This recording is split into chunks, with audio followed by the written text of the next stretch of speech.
जिंदगी में सबसे ज़्यादा कीमती क्या है? जिंदगी में सबसे ज़्यादा कीमती क्या है? बेटा ज़िंदगी में, आपके ज़िंदगी में या हम सभी की ज़िंदगी में सबसे ज़्यादा कीमती हमारा परिश्रम होता है, जिसका कोई मूल नहीं है। और सबसे अच्छा साथी कौन है? आपकी ज़िंदगी का सबसे अच्छा साथी आपका आत्मविश्वास है। ये आत्मविश्वास हमें कहाँ से कहाँ पहुँचा दे सकता है, इसकी आप कल्पना भी नहीं कर सकते हो। ये आत्मविश्वास ही है कि हाथी जो सबसे शक्तिशाली जानवर होता है, उसे एक छोटे से जंजीर में बांध के रखा जा सकता है ना?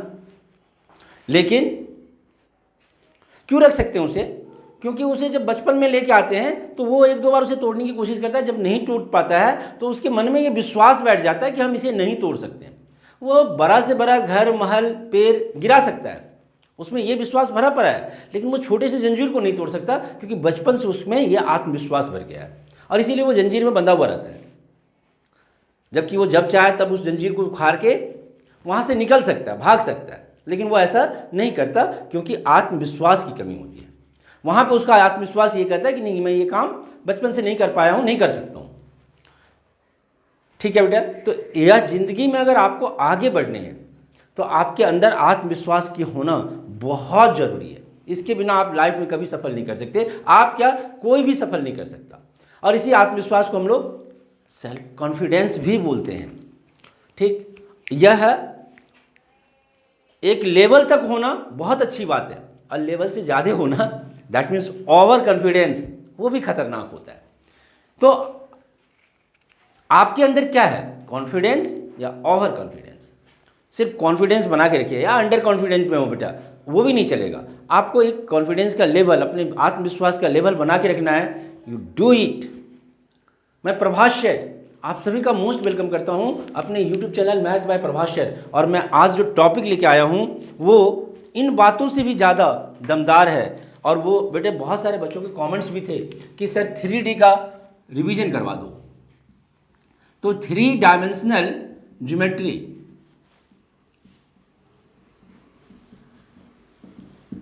आज हम लोग इसका रिवीजन करेंगे, और 1 शॉर्ट वीडियो में मैं कोशिश कर रहा हूं भी कि आपका लाइन खत्म कर दूं। पूरा 3D एक शॉर्ट वीडियो में नहीं खत्म होगा बेटा, उसके लिए 2 पार्ट है। ये 3D जो है आपके 2 पार्ट में बटे हुए हैं, एक है लाइन और एक है प्लेन। तो आज हमारा कोशिश ये होगा कि हम लाइन का कॉन्सेप्ट जो है वो ख़त्म कर लें, लाइन एटलीस्ट हम लोग सीख लें। ओके, चलिए बेटा, तो हम लोग स्टार्ट करते हैं 3 डायमेंशनल ज्योमेट्री, जो सबसे इम्पॉर्टेंट है।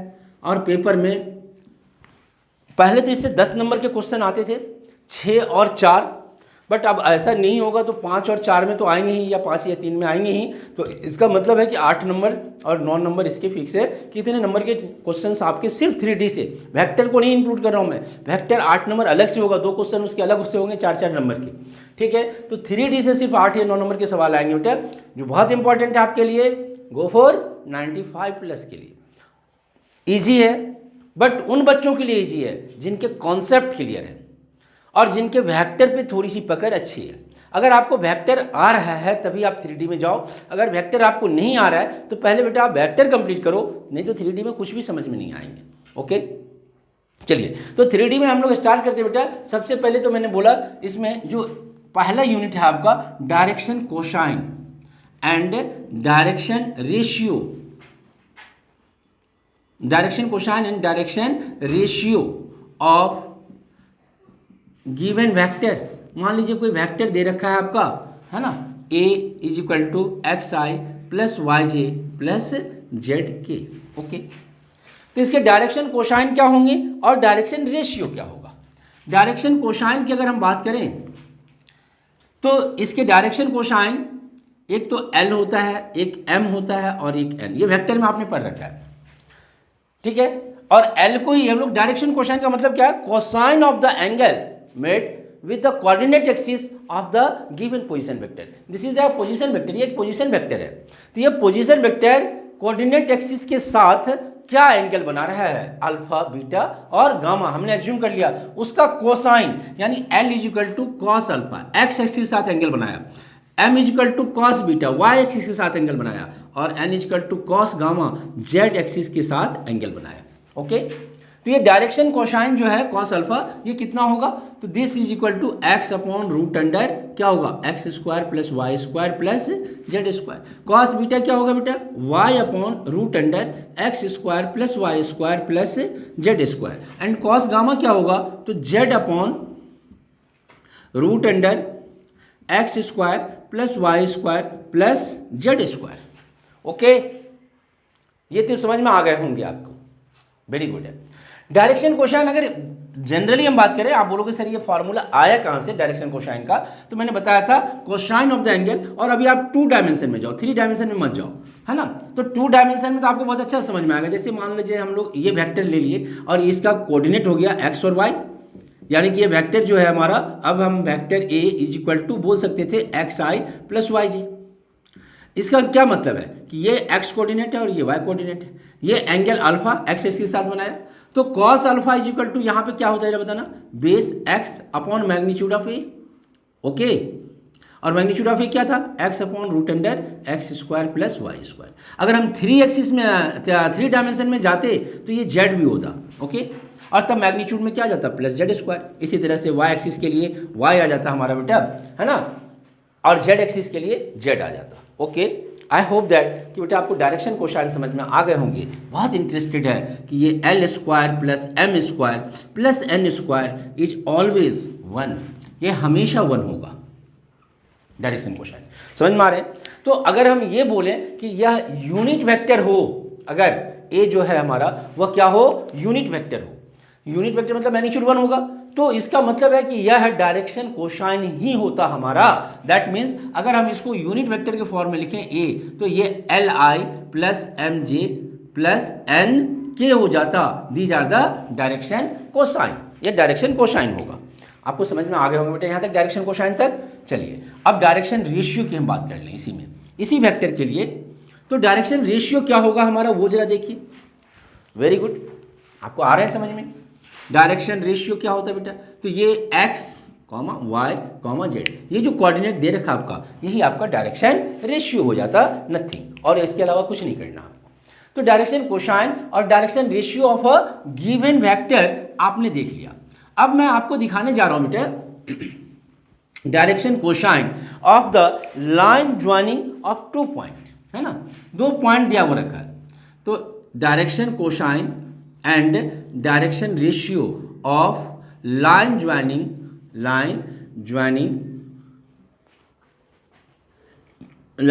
ऑफ 2 गिवन पॉइंट,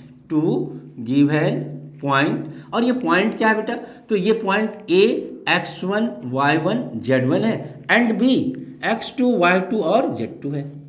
ओके, इसका मतलब वेक्टर ए भी क्या होगा, वेरी गुड, क्या होगा ए भी, x2 minus x1 i plus y2 minus y1 j plus z2 minus z1 k। अगर कोई बच्चे बिना वेक्टर का आप 3D देखना चाह रहे हो या कर रहे हो बेटा, तो बहुत बड़ा मिस्टेक कर रहे हो आप, है ना, कुछ भी नहीं समझ में आएंगे आपको। तो पहले आप वेक्टर कंप्लीट कीजिए, और वेक्टर का मैंने फुल कंसेप्ट वीडियो डाल रखा है, पूरा थ्योरी से लेके इंपॉर्टेंट क्वेश्चन तक भी डाल रखा है। उससे पहले आप रिवाइज करो, फिर जाके आप कि ये अच्छे से समझ में आएंगे। और जिन्होंने कर रखा है उनको ये समझाने की जरूरत भी नहीं है, ये भी वेक्टर उनको समझ में आ गया होगा। क्या होता था, बी में से ए को माइनस करते थे, याद आ गया, वेरी गुड। अगर ऐसा है तो अब इसका डायरेक्शन कोसाइन क्या होता है, आप ही बोलो। तो डायरेक्शन कोसाइन हम एल इज इक्वल टू क्या बोलते हैं, कॉस अल्फा, और कॉस अल्फा यही था हमारा जो भी आएगा x2 माइनस x1 अपॉन में magnitude of a b. Okay, तो x2 माइनस x1 अपॉन में मैग्नीट्यूड ऑफ ए बी का क्या होता है फॉर्मूला, जरा बताना यहाँ पे। तो x2 माइनस x1 का whole square plus y2 minus y1 का whole square plus z2 minus z1 का होल स्क्वायर का under root. Okay, I hope that बेटा कि आपको अच्छे से समझ में आ रहे होंगे। ये L था तो M की वैल्यू भी आ जाएगा और N की वैल्यू भी आ जाएगा। Cos alpha, cos beta, cos gamma, ठीक है। ये क्या होगा हमारा, जरा बताना, y2 माइनस y1 अपॉन में magnitude of a b is equal to, yes, y2 minus y1 upon में, और मैग्नीट्यूड के बारे में फिर से आप वही बोलते हैं x2 माइनस x1 का whole square plus y2 minus y1 का whole square plus z2 minus z1 का whole square and cos gamma is equal to z2 minus z1 upon में मैग्नीट्यूड ऑफ ए बी। और फिर से वही बात हो गया z2 माइनस z1 अपॉन में यस x2 माइनस x1 का whole square plus y2 minus y1 का whole square plus z2 minus z1 का whole square. I hope that एकदम क्लियर हो गया होंगे आपके डायरेक्शन कोसाइन इस केस में। और डायरेक्शन रेशियो की अगर हम बात करें तो मैं लिखने नहीं जा रहा हूं, आप ही बता दोगे बेटा क्या होगा डायरेक्शन रेशियो। यस ये x2 माइनस x1 हो गया, कॉमा y2 माइनस y1 हो गया, कॉमा z2 माइनस z1, यही हो गया हमारा डायरेक्शन रेशियो। ओके, यहां तक समझ में आ गए? Very good. तो बेटा आपके जो फर्स्ट यूनिट थे, फर्स्ट एक्सरसाइज थे, उसके कॉन्सेप्ट इससे खत्म हो जाते हैं और इसी से आपके सारे सवाल भी बन जाएंगे, इन्हीं फॉर्मूले से, इन्हीं आइडेंटिटी से। मैं आज सवाल आपको नहीं बताऊंगा क्योंकि अगर सवाल बताऊंगा तो आज का वीडियो बहुत लंबा हो जाएगा और कॉन्सेप्ट भी आपके ख़त्म नहीं हो पाएंगे। फिर भी मैं कोशिश कर रहा हूं कि जैसे एक सवाल आपको बता दूं, ठीक है। अब ये क्वेश्चन नंबर 2 बोल रहा है कि find the direction cosine of a line which makes equal angle with the coordinate axis. एक ऐसा लाइन है जो, क्वेश्चन नंबर 2 है आपका एनसीईआरटी का, कि एक ऐसा लाइन है जो इक्वल एंगल बना रहा है, दैट मीन्स कोऑर्डिनेट एक्सिस के साथ। मतलब गिवन क्या है, given question number 2 alpha is equal to beta is equal to क्या दे रखा है, गामा, ठीक है। इसका मतलब क्या हो गया कि cos alpha is equal to cos beta is equal to cos gamma, ठीक है। और कॉस अल्फा का मतलब क्या हो गया, मान लेते हैं लेट, ऊपर में मान लो आप कि वेक्टर जो है given vector a is equal to x i plus y j plus z k है।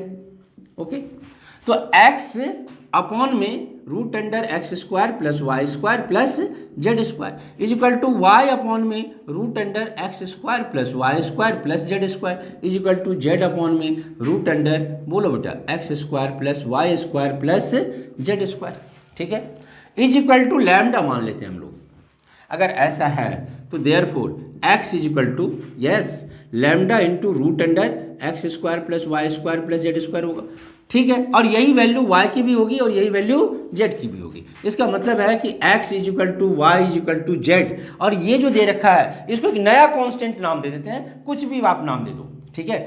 क्या नाम दे दो बोलो, p मान लेते हैं, is equal to p, let कर लिया हमने। अब अगर ऐसा है तो आपसे बोल रहा था कि क्या बोल रहा, फाइंड द डायरेक्शन कोसाइन। तो अब डायरेक्शन कोसाइन निकाल लो, तो कॉस अल्फा की वैल्यू क्या होगी direction cosine, l equal to x upon root under x square plus y square plus, very good, x को भी आप पी ही बोलोगे और यहाँ भी p square plus p square plus p square, यानी कि पी अपॉन में रूट 3 पी कट गया बेटा 1/√3, वेरी गुड। कॉस अल्फा आ गया, कॉस बीटा भी आ गया और कॉस गामा भी आ गया। आ रहा है समझ में? कॉस बीटा क्या होगा, सेम आएगा हमारा, यही y आ जाएगा, नीचे में क्या आएगा जरा बताना बेटा, x square plus y square plus z square, और y को भी तो आपने p ही बोल रखा है, तो p plus p square plus p square plus p square, यानी कि ये भी हमारा हो गया p/√3, p कैंसिल हो गया 1/√3, एंड कॉस गामा भी हमारा कितना हो जाता 1/√3। आ गया समझ में? ओके, तो मैंने ये तो फर्स्ट एक्सरसाइज यूनिट में जो यूज होना था, और जो कि डायरेक्शन कोसाइन और डायरेक्शन रेशियो, ये तो आपने वेक्टर में भी मैंने आपको बता रखा है, तो वहाँ से भी आपके काम चलते हैं। नंबर 1, नंबर 2 इसके पूरे चैप्टर में यूज होने हैं, इसीलिए मैंने आपको अलग से ये बता दिया, ठीक है। चलो बेटा अब आगे बढ़ते हैं, और अब आज के पहले टॉपिक पे आते हैं, और वो है लाइन्स। मतलब प्लेन और लाइन में दो पार्ट में मैंने बांटा था वेक्टर को, उसमें लाइन प्लेन पहले जो था प्रीवियस ईयर तक, वो प्लेन 6 नंबर के होते थे और लाइन 4 नंबर के क्वेश्चन होते थे, लेकिन इस बार तो 6 नंबर है नहीं आपका, और 5 नंबर में भी लाइन में बहुत सारे ऐसे क्वेश्चन हैं जो 5 नंबर में आ सकते हैं, यानी सिनेरियो जो है वो चेंज होने के चांसेस हैं इस बार, कि लाइन का ज़्यादा मार्किंग कर दे और प्लेन का कम। अदरवाइज जनरली प्लेन ज़्यादा नंबर के आते थे, 1 नंबर ज़्यादा, मतलब 6 नंबर और 4 नंबर में है ना। चलिए, तो मार्किंग से कोई लेना देना नहीं है, पहले तो आप सीख लीजिए बेटा, 10 नंबर आपके पक्के हो जाएंगे, 1-2 नंबर नहीं, ठीक है। और जो इसमें सबसे इंपॉर्टेंट है वो है फॉर्मूला। तो फॉर्मूला मैं आपको ड्राइव करके समझाने की कोशिश करने जा रहा हूँ। अगर आप ध्यान से देखोगे तो ही फार्मूला समझ में आएगा, और एक बार अपने फार्मूले का डेरिवेशंस के थ्रू समझ में आ गया आपको तो लंबे दिनों तक याद रहेगा। तो आपको करना क्या है, आज पहले वो सोचो, थोड़ी मेहनत तो करनी पड़ेगी, और इसीलिए मैंने आज पहले ही बोला परिश्रम, वो तो बहुत इंपॉर्टेंट है, वो तो थोड़ा बहुत करना पड़ेगा आज आपको, ठीक है। तो अभी जो मैं कॉन्सेप्ट बता रहा हूँ इसको बैठ के थोड़ी देर के बाद रिवाइज कर लेना आप, और जैसे जैसे मैंने ड्राइव कराया ऐसे ऐसे सेल्फ ड्राइव करने की कोशिश करना, फिर आपके अच्छे हो जाएंगे। चलिए बेटा, तो अब हमने बोला कि 3D दो पार्ट में बटा हुआ था, एक लाइन और दूसरा क्या चाहिए बेटा, प्लेन।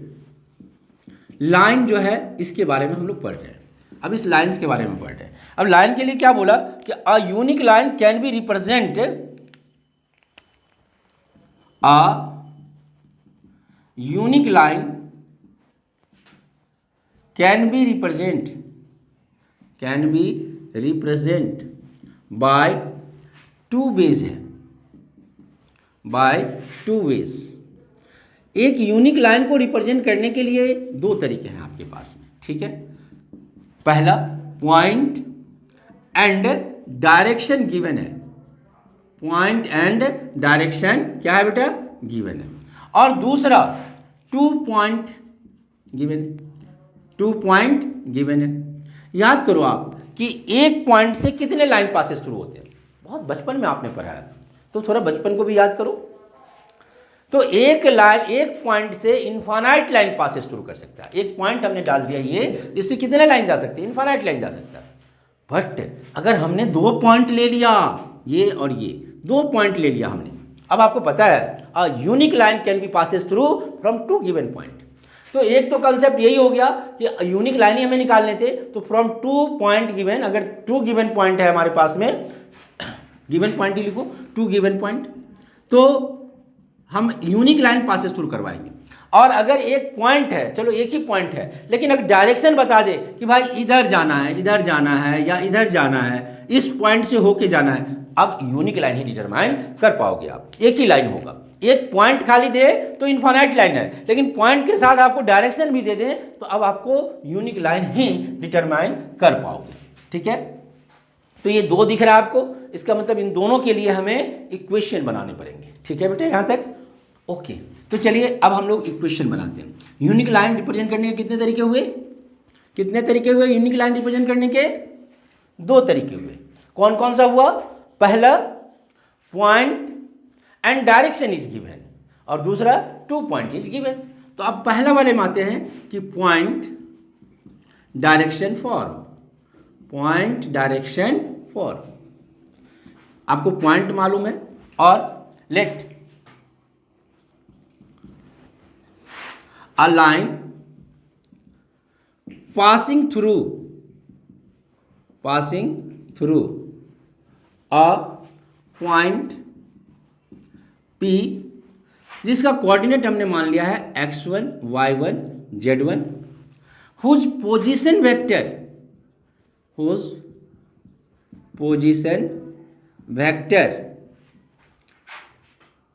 OP is A है। Let a line passes through a point P x1 y1 z1 whose position vector OP is, position vector को हमने क्या नाम दिया है, A नाम दिया है, ठीक है। And parallel to vector B, vector B के पैरेलल है, ठीक है। बहुत अच्छी बात है, जरा ध्यान से देखना बेटा। यहाँ पे ये हमारा 3D का फिगर है। मान लेते हैं यहाँ पर में कोई पॉइंट है और ये पॉइंट P है आपका, जिसका कोऑर्डिनेट हमने x1 y1 और z1 ले रखा है। Vector B is equal to AI plus BJ plus CK है हमारा, ठीक है। इस पॉइंट P का पोजीशन वेक्टर जो है, पोजीशन वेक्टर, वो पोजीशन वेक्टर A है। बोला इस पॉइंट से एक लाइन बताओ जो इस वेक्टर B के पैरेलल होगा, ठीक है। और ये वेक्टर B जो है वो दे रखा आपको कितना, AI plus BJ plus CK।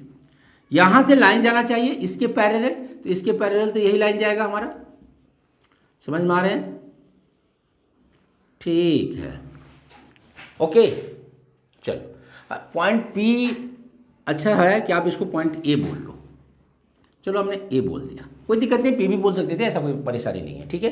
अब हम आर्बिट्रेरी पॉइंट को पी ले लेते हैं, पी, और इसका पोजीशन वेक्टर हमने बोल दिया आर है। कितना है? आर। और इसका कोऑर्डिनेट जो है वह एक्स, वाई और जेड है, ठीक है, जो इस लाइन पे लाई कर रहा है। तो लेट, अब इक्वेशन लिखने जा रहा हूं मैं, let p x y z whose position vector is r, whose position vector is r, lie on line, lie on line, ठीक है। इसका मतलब क्या हो गया कि देयरफॉर पी ए या एपी बोल लो आप, AP is parallel to vector b हो गया, ठीक है। और पैरेलल का कॉन्सेप्ट आपको पता था, क्या है?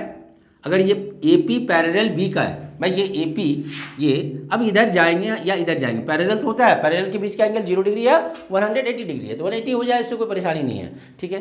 तो आपने पैरेलल के लिए पढ़ रखा है वेक्टर में, क्या पढ़ा था वेक्टर में? कॉन्सेप्ट याद करो। वेक्टर में दो चीज़ें मैंने बताया था आपको, पैरेलल के लिए भी और कॉलिनियर के लिए भी, दोनों के लिए सेम कंसेप्ट है कि अगर ये कॉलिनियर भी होता तो this vector is equal to lambda of this vector हो जाता, यानी AP is equal to lambda B हो गया। आई होप दैट कि यहाँ तक तो आपको समझ में आ गए होंगे। अब AP वेक्टर अगर निकालना है तो यह OP minus OA is equal to lambda B हो गया, ठीक है। अब OP को क्या बोलते हैं आप? Yes, R minus A is equal to lambda B, और A को इधर ले आए, this is your equation, R is equal to A plus lambda B। यही वेक्टर फॉर्म है बेटा, और यही इक्वेशन है आपका, वेक्टर फॉर्म है और यही इक्वेशन है, यानी पहला फॉर्मूला यही आया कि equation of a line passing through a point A whose position vector is A and parallel to a vector B is R is equal to A plus lambda B है। I hope that कि आपको यहाँ तक अच्छे से समझ में आ गए होंगे या नहीं आए? आ गए, वेरी गुड। तो बेटा मैं थोड़ा सा अब इसे हटाऊंगा और अब आपको वेक्टर फॉर्म के साथ साथ कार्टेशियन फॉर्म में इसी पॉइंट को मैं दिखाऊंगा। अब कार्टेशियन फॉर्म में कुछ नहीं करना होता है, जो आपने वेक्टर फॉर्म लेके आया ना उसमें वैल्यू पुट कर दो, ठीक है। तो देयरफॉर वेक्टर फॉर्म क्या आ गया जरा बताना बेटा, R is equal to A plus lambda B। अब मैं इसी को किस फॉर्म में लेके जा रहा हूँ? कार्टेशियन फॉर्म में, ठीक है। कार्टेशियन फॉर्म में क्या होता है? तो R को आप क्या लिखते हैं? XI plus YJ plus ZK लिखते। A को क्या लिखते हैं आप? X1I plus Y1J plus Z1 के लिखते, प्लस लैम्डा, और B को क्या लिखते बेटा? तो AI plus BJ plus CK लिखते। वेरी गुड है।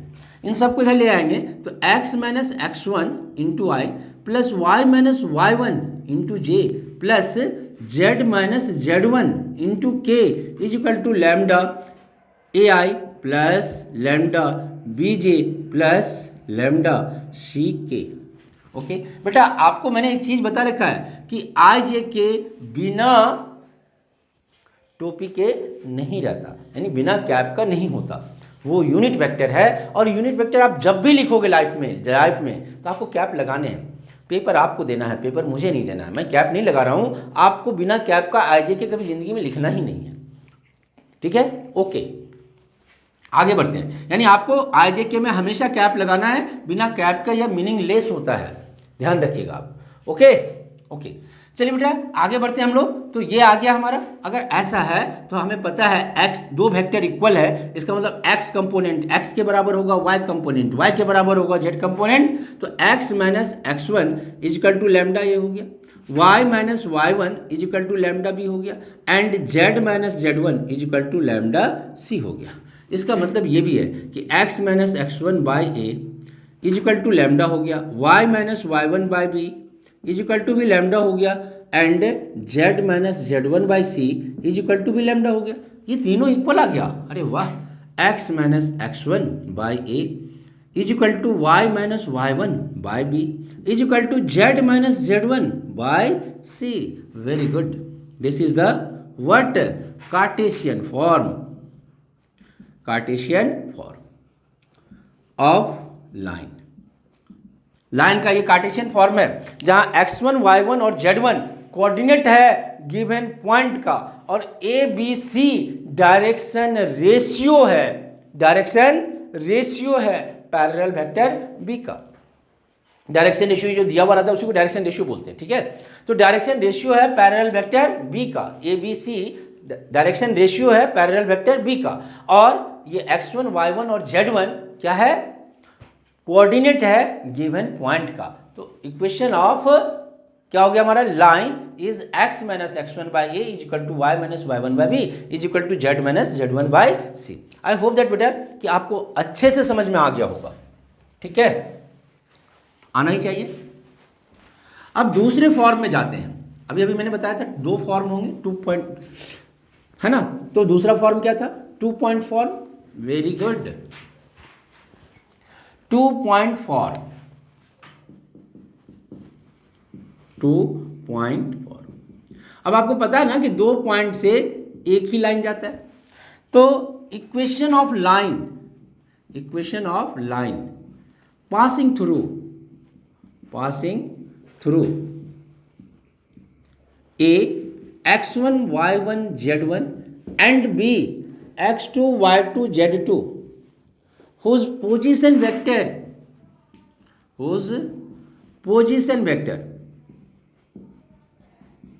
is a and b।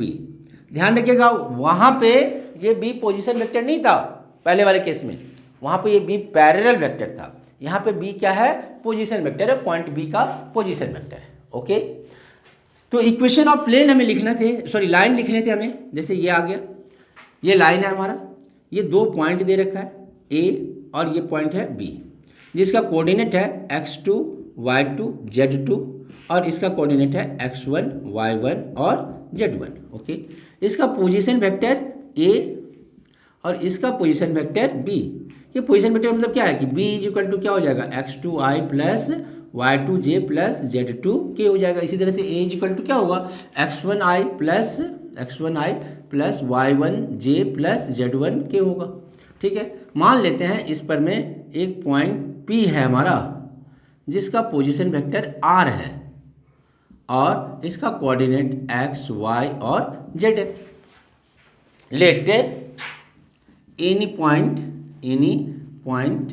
p x, y, z whose position vector is r, whose position vector is r, lie on line। Okay, line पर लाई कर रहा है। इसका मतलब क्या है कि AP है ना और BP AB ये दोनों ही लाइन पे लाई कर रहा है हमारा, यानी कि APB जो है वह हमारा कॉलिनियर है ना। ओके, देयरफॉर AP और B AR क्या हो गया बताना बेटा, कॉलिनियर हो गया। और अगर कॉलिनियर है, 3 पॉइंट अगर कॉलिनियर है तो क्या होगा जरा बताना। Yes, AP is equal to lambda BP, BA बोल लो, BA BP भी बोल सकते थे हालांकि, लेकिन BA बोलो। ओके, AP जो है वह लैम्डा BA, यही लाइन क्लियर होना चाहिए और यहीं से सवाल बन गया है। क्या AP भी कॉलिनियर हो गया क्योंकि एक ही लाइन पे लाई कर रहा है। तो कॉलिनियर है तो पैरेलल और कॉलिनियर का मैंने बताया था आपको एक ही कॉन्सेप्ट होता है, लैम्डा टाइम्स हो जाता है। तो AP जो है वह लैम्डा BA वेक्टर के बराबर हो गया। ठीक है, अगर ऐसा है, BA मत बोलो आप, AB बोलो, अच्छा नहीं लग रहा है, AB बोलो। ठीक है, अगर ऐसा है तो क्या होगा जरा बताना बेटा। यस, AP को हम क्या लिखोगे, OP minus OA is equal to lambda, इसे क्या लिखोगे आप, OB minus OA। Very good, इसका तो मतलब ये हो गया कि therefore R minus A is equal to lambda B minus A। यही है वेक्टर फॉर्म बेटा, R is equal to A plus lambda B minus A। ध्यान रखिएगा दोनों में कॉन्सेप्ट में थोड़ा सा का अंतर ये है। ठीक है, ये वेक्टर फॉर्म हो गया और कॉन्सेप्ट में अंतर ये है कि ये बी जो है यहाँ भी पोजीशन वेक्टर है, लेकिन उस वाले केस में पैरेलल वेक्टर था, इसलिए उसमें से ए माइनस नहीं करे थे। ओके, आई होप दैट कि आपको यहाँ तक समझ में आ गए होंगे अच्छे से। ठीक है, वेक्टर फॉर्म आपने सीख लिया होगा, और वेक्टर फॉर्म अगर आपने सीख लिया तो कार्टेशियन फॉर्म में कुछ भी नहीं है, कुछ भी नहीं है कार्टेशियन फॉर्म में। बहुत ईजी है, क्या करना होता है, ये जो वैल्यूज है ये वैल्यू इसमें पुट कर दीजिए, अपने आप कार्टेशियन फॉर्म आ जाएगा। ठीक है, अब ये कार्टेशियन फॉर्म कैसे आएगा जरा बताना।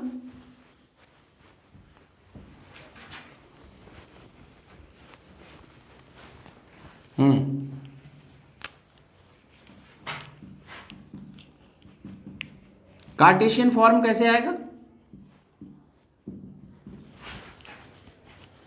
वेरी गुड, क्या होगा जरा बताना बेटा। तो मैंने बोला था अभी वेक्टर फॉर्म क्या था जरा बताना, आर माइनस ए यानी a is equal to lambda b minus a, यही था।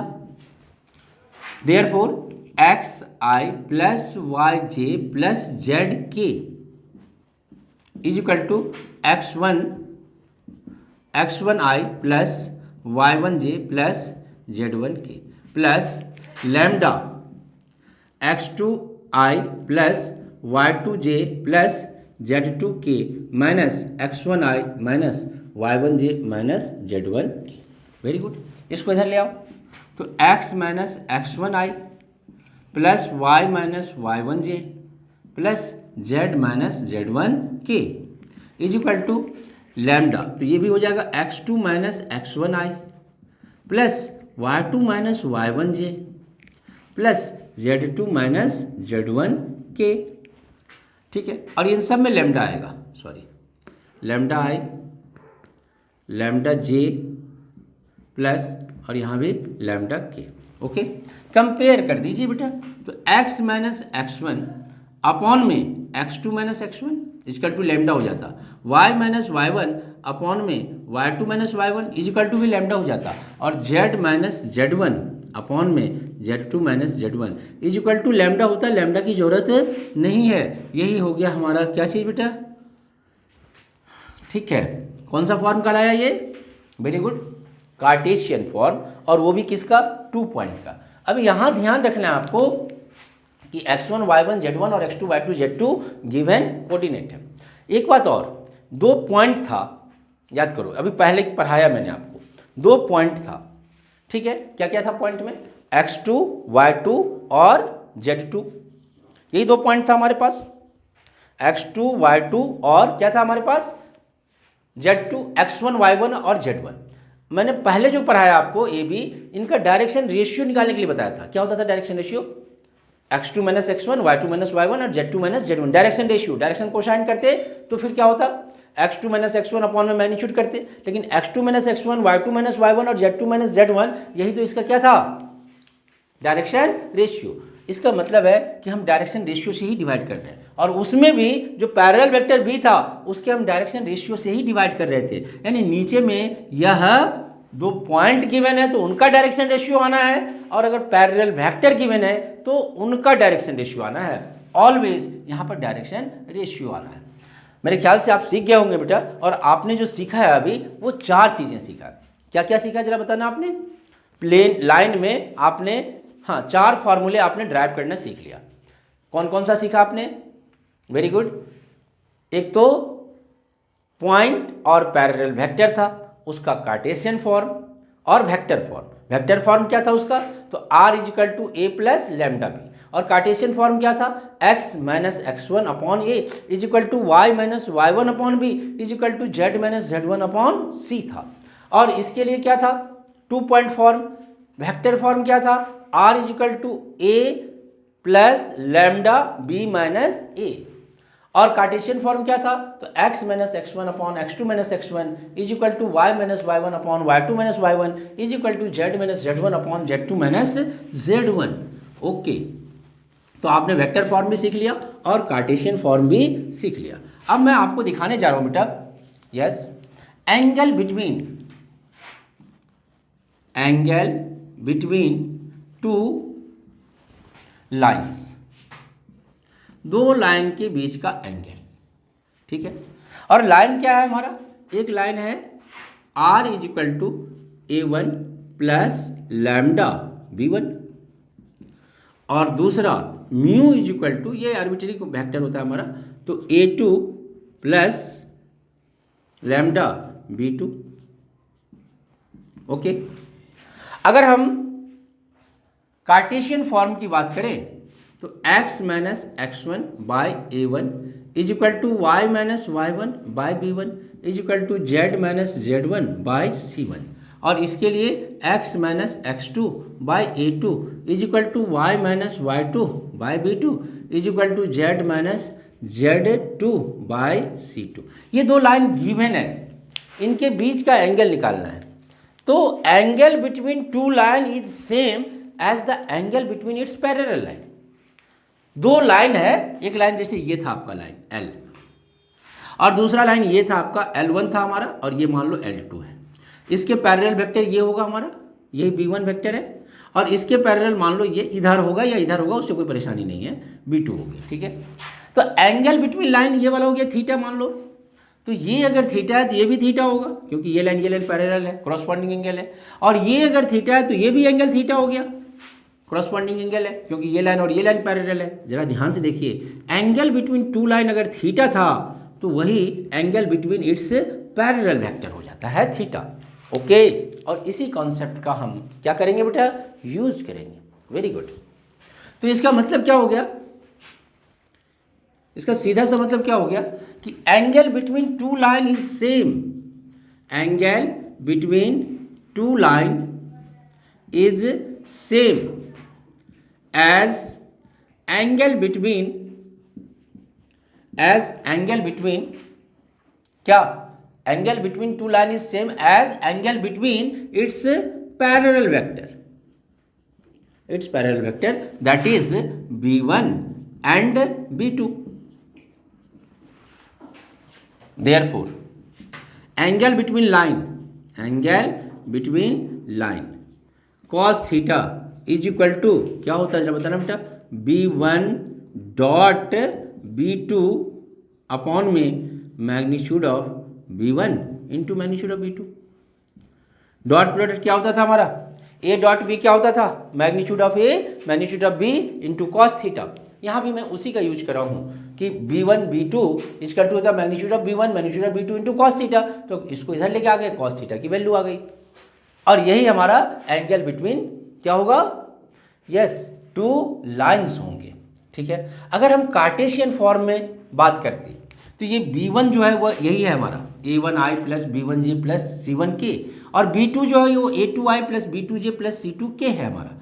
तो अगर हम कार्टेशियन फॉर्म में बात करते हैं तो ये हो जाता है हमारा A1 A2 plus B1 B2 plus C1 C2 upon में रूट अंडर B1 का मैग्नीट्यूड मतलब A1 square plus B1 square plus C1 square, और B2 का मैग्नीट्यूड मतलब A2 square plus B2 square plus C2 square.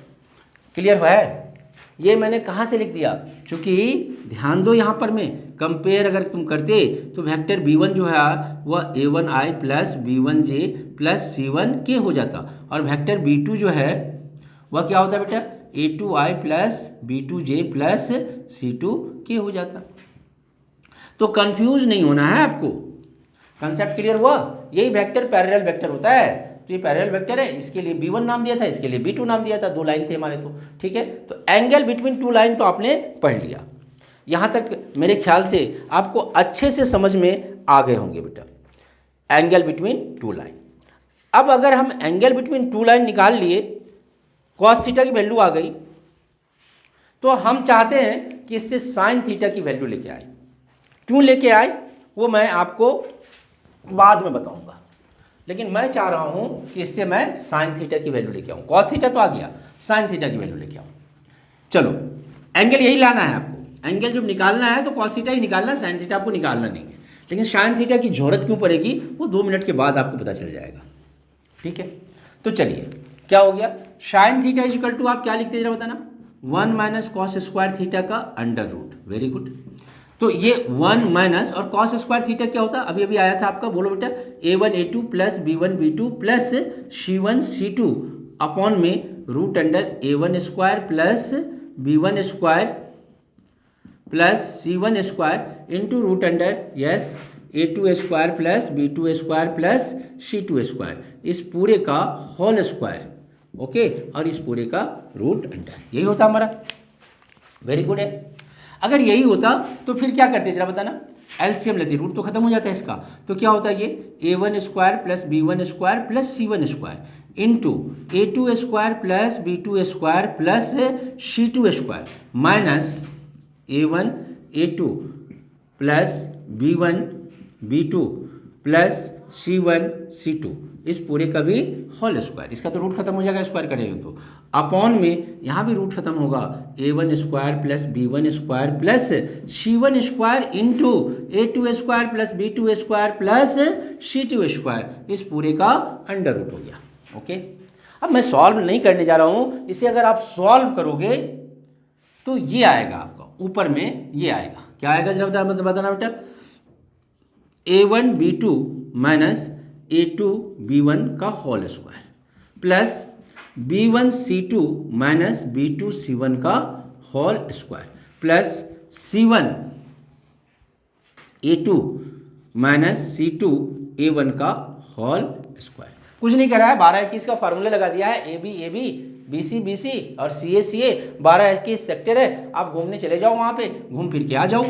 Okay, upon में नीचे में तो जो था वही रहेगा, A1 square plus B1 square plus C1 square into A2 square plus B2 square plus C2 square का अंडर रूट, यही वैल्यू है, किसकी वैल्यू है, साइन थीटा की। अब मेरे से एक बच्चा क्वेश्चन करा कि सर अगर ये साइन थीटा की वैल्यू है तो जरूरत क्या है इसकी, हमें तो कॉस थीटा आ गया था, तो वहाँ से हम थीटा तो निकाल ही लेंगे, और थीटा निकल जाएगा तो हम उसी से साइन थीटा की वैल्यू निकाल लेंगे। अगर साइन थीटा ही आपको चाहिए तो हम कॉस थीटा की वैल्यू निकाल लेंगे। मान लो कॉस थीटा 3/5 आया तो इस फॉर्मूले की क्या जरूरत है, वहाँ से भी डायरेक्ट 3/5 आ गया तो 4/5 साइन थीटा की वैल्यू हो जाएगी। तो ये करने की क्या जरूरत है, इसकी जरूरत इसलिए हमें पड़ गई कि जब हम कंडीशन आपको बताने जा रहे हैं अब कि when two lines are parallel and perpendicular, तब इसकी जरूरत पड़ेगी। ओके, तो फिलहाल तो आप इसे रिजर्व में रख लो, ठीक है, आगे बढ़ते हैं। अब यहां पर आ रहे हैं कि two lines are parallel, okay, two lines are parallel, अगर पैरेलल है इसका मतलब थीटा इक्वल टू 0 डिग्री होगा, और थीटा अगर 0 हो गया तो कॉस 0 0 नहीं होता है, साइन 0 0 होता है। इसका मतलब है हम इसका यूज करेंगे कि sine theta is equal to 0 degree, और साइन थीटा की अभी अभी आपने वैल्यू निकाला था A1 B2 minus A2 B1 का होल स्क्वायर प्लस, हाँ बेटा बोलना, B1 C2 minus B2 C1 का होल स्क्वायर प्लस, हाँ बेटा बोलो, C1 A2 minus C2 A1 का होल स्क्वायर अपॉन में क्या था, yes very good, 1 A1 square plus B1 square plus C1 square into में A2 square plus B2 square plus C2 square, इस पूरे का under root, and this will be equal to 0। अब squaring कर लेंगे, ये सब 0 में जाएगा तो मतलब फाइनली बचेगा क्या हमारा, फाइनली यही बचेगा, A1 B2 minus A2 B1 का whole square plus B1 C2 minus B2 C1 का whole square plus C1 A2 minus C2 A1 का whole square is equal to 0। ठीक है, यानी ये यहाँ 3 ऐसे नंबर आए जिनका स्क्वायर का सम करेंगे तो 0 होगा। अब देखो मैथ का एक जादू कितना अच्छा है, मेरे को आप 2 ऐसा नंबर सोच के बताओ, 2 नंबर ऐसा सोच के बताओ जिसका स्क्वायर करके सम करें तो 0 हो जाए। 2 ऐसा नंबर बताओ जिनका स्क्वायर करके सम करें तो 0 हो जाए। वीडियो को रोक के सोचो, सोच लिया आपने, नहीं हुआ है ना, क्यों, क्योंकि अगर आप -3 भी लेते हो तो -3 का स्क्वायर तो +9 हो जाएगा हमारा, स्क्वायर करेंगे तो प्लस होगा, और 2 प्लस तो कभी 0 होगा नहीं, 2 पॉजिटिव नंबर का सम कभी 0 होगा नहीं। एक ही कंडीशन है 0 होने के लिए कि उन दोनों को सेपरेटली 0 होना पड़ेगा। यहाँ तो 2 नहीं 3 स्क्वायर है ना, इसका भी स्क्वायर, इसका भी स्क्वायर, इसका भी, ये भी पॉजिटिव नंबर आएगा, ये भी पॉजिटिव नंबर आएगा, ये भी पॉजिटिव नंबर आएगा, और इन तीनों का स्क्वायर कभी लाइफ में 0 होगा क्या, नहीं होगा। ये 0 एक ही बार होगा जब ये भी 0 हो जाए, ये भी 0 और ये भी 0। तो it is possible only when, it is possible only when, कब होगा बेटा जरा बताना। Yes, A1 B2 minus A2 B1 is equal to 0। फिर B1 C2 minus B2 C1 is equal to 0 and C1 A2 minus C2 A1 is equal to 0। अगर हम first वाले की बात करें यहाँ से, तो ये इधर जाएगा और फिर इधर आ जाएगा, तो A1/A2 इज इक्वल टू क्या हो गया, B1। भाई यहाँ से समझ लो, हैं जिसको समझ में नहीं आए, A1 B2 is equal to A2 B1 हो गया। अब इधर लेके आओ, A1/A2 is equal to B1/B2। इसी तरह से हम इसके लिए अगर करते तो B1/B2 is equal to C1/C2, और अगर हम इसके लिए करते तो C1/C2 is equal to A1/A2। इसका मतलब क्या हो गया कि A1/A2 is equal to B1/B2 is equal to C1/C2। अगर दो लाइंस पैरेलल हैं तो उनका डायरेक्शन रेशियो, उनके पैरेलल वेक्टर का, ये जो है ना A1 B1 C1, वो पैरेलल वेक्टर का डायरेक्शन रेशियो है, ठीक है। तो पैरेलल वेक्टर का डायरेक्शन रेशियो प्रोपोर्शनल होगा। समझ में आ गए? अगर दो लाइन पैरेलल है तो उनके पैरेलल वेक्टर का डायरेक्शन रेशियो जो है वह प्रोपोर्शनल होगा। अगर प्रोपोर्शनल है तो पैरेलल होगा, और अगर पैरेलल है तो प्रोपोर्शनल होगा। समझ में आ गए? अब आते हैं नेक्स्ट कंडीशन में। इसी के लिए साइन थीटा की जरूरत थी, जो मैंने आपको साइन थीटा निकाला कंडीशन के लिए। तो टू लाइंस क्या था हमारा बताओ, x minus x1/A1 is equal to y minus y1/B1 is equal to z minus z1/C1 and x minus x2/A2 is equal to y minus y1/B2 is equal to z minus z1/C2। Okay, are parallel, ये parallel होगा। कब होगा parallel? Very good, if A1/A2 is equal to B1/B2 is equal to C1/C2 हो गया, ठीक। And perpendicular, तो perpendicular के लिए क्या कंडीशन होता, ये पैरेलल के लिए था और ये परपेंडिकुलर के लिए। तो परपेंडिकुलर का मतलब क्या होता बताना, theta is equal to 90 degree, ठीक है। और थीटा 90, इसका मतलब कॉस थीटा कॉस 90 होगा, यानी कॉस थीटा इक्वल टू 0। और कॉस थीटा क्या आया हुआ था, A1 A2 plus B1 B2 plus C1 C2 upon में root under A1 square plus B1 square plus C1 square and root under A2 square plus B2 square plus C2 square equal to condition. तो बेटा यही आ गया, A1 A2 plus B1 B2 plus C1 C2 is equal to 0। अगर ये है 0 के बराबर तो इसका मतलब लाइन परपेंडिकुलर है, और अगर लाइन परपेंडिकुलर है तो यह 0 के इक्वल होगा। आई होप दैट कि आपको यहाँ तक समझ में आ गए होंगे बेटा। Okay, angle between two lines तक आपको समझ में आ गए होंगे। कोई दिक्कत है तो आप लोग मेरे से कमेंट सेक्शन में जरूर जाइए और बोलिए, जरूर कमेंट जरूर किया कीजिए बेटा। अगर आपको अच्छा लगे तो भी कमेंट कीजिए, बुरा लगे तो भी कमेंट कीजिए, है ना। जो भी आपको लगे कि नहीं समझ में नहीं आ रहा है, सर को थोड़ा सा और डीपली जाना चाहिए था, या कहाँ पर क्या प्रॉब्लम हो रही है, आपका कमेंट ही हमारे नेक्स्ट वीडियो के लिए, समझ ही रहे, आगे बोलने की जरूरत तो है नहीं।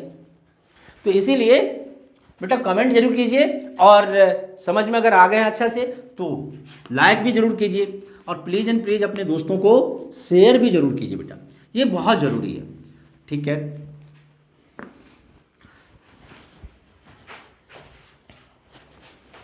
नाउ मैंने आपको एंगल बिटवीन टू लाइन बता दिया। अब इसमें जो फॉर्मूले आपके रुक रहे हैं अभी, वह है शॉर्टेस्ट डिस्टेंस, यानी डिस्टेंस बिटवीन टू लाइंस। बस इतना ही फॉर्मूला है अब, है ना। तो शॉर्टेस्ट डिस्टेंस मतलब क्या हो गया, डिस्टेंस। अब मैं इस फॉर्मूले को अभी ड्राइव नहीं कर रहा हूँ, बहुत थोड़ा लंबा हो जाएगा वीडियो, तो मैं आपको याद दिला दे रहा हूँ, और सवाल आपके बनने शुरू हो जाएंगे, उसके बाद हम लोग करेंगे, ठीक है। तो पहले तो ये देखते हैं, shortest distance between two line, दो लाइन के बीच का शॉर्टेस्ट डिस्टेंस निकालना है, ठीक है। सबसे पहला इंपॉर्टेंट ये है कि लाइन होते कितने तरह के हैं। तो आपने अभी तक तो पढ़ा था कि लाइन दो तरह के होते हैं, है ना। मैंने भी यही पढ़ा था, आपने भी यही पढ़ा है क्या। एक तो इंटरसेक्टिंग लाइन पढ़ा आपने, इंटरसेक्टिंग है, और दूसरा आपने पढ़ा है पैरेलल लाइन, यही पढ़ा है आपने, मैंने भी यही पढ़ रखा है। अब तीसरा लाइन भी होता है। अब ये कौन सा लाइन आ गया, ये एसक्यू लाइन है, जो नो ही इंटरसेक्टिंग है नो ही पैरेलल है, तो फिर थोड़ा सा दिमाग तो ऐसा चला गया, यार नॉ इंटरसेक्टिंग नॉ पैरेलल, ऐसे कैसे होगा, या तो ये इंटरसेक्ट कर जाएगा या नहीं तो पैरेलल होगा। तो ऐसा line must lie on two different plane, ये अलग अलग प्लेन पे लाई करता है। समझ में आ गया? जैसे कोई एक्स जेड प्लेन पे मान लो कोई लाइन है, इस दीवार पे कोई लाइन है, और कोई एक्स वाई प्लेन पे इस जमीन पे कोई लाइन है, ये लाइन जिंदगी में ना कभी इंटरसेक्ट करेगा और ना ही कभी पैरेलल होगा। आ रही बात समझ में? तो ऐसा लाइन जो ना ही पैरेलल हो ना ही इंटरसेक्टिंग करता हो, इसका एक नया नाम है askew line. Okay, very good. Intersecting line अगर है तो शॉर्टेस्ट डिस्टेंस क्या हो जाएगा? 0। भाई जब इंटरसेक्ट कर ही रहा है तो इनके बीच का शॉर्टेस्ट डिस्टेंस क्या है? यहां पर 0 है। अच्छा, पैरेलल लाइन है, पैरेलल लाइन है मतलब क्या? R is equal to A1 plus